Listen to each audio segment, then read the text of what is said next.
কিভাবে আমাদের এই অভ্যুত্থানের যোদ্ধাদের উপরে হামলা হয়। আমরা প্রশাসনকে, পুলিশকে স্পষ্টভাবে বলতে চাই, পুরো বাংলাদেশে আমাদের এই যোদ্ধাদের, প্রাচীন বিরোধী আন্দোলনকারীদের নিরাপত্তা যদি না দিতে পারে, তাহলে ওই চেয়ারে কোন আইন শৃঙ্খলা রক্ষাকারী বাহিনীর বসে থাকার কোন অধিকার নেই।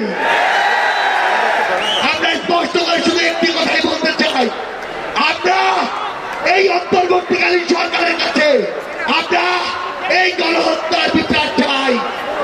আমরা সিন্ডিকেট থেকে আমাদের মানুষের মুক্তি চাই। আমরা পাচারকৃত অর্থ ফেরত চাই। আমরা দ্রব্যমূল্য নিয়ন্ত্রণ করে মানুষের স্বস্তি চাই। আমরা আহত যোদ্ধাদের সুচিকিৎসা চাই।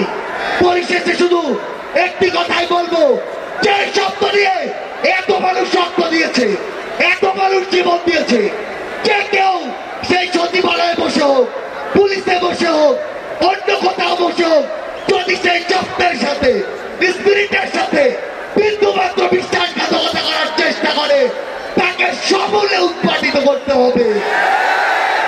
আমাদের আবারও দেখা হবে সংগ্রামের লড়াইয়ে অথবা রাজপথের বিজয়ে। ইনকিলাব জিন্দাবাদ।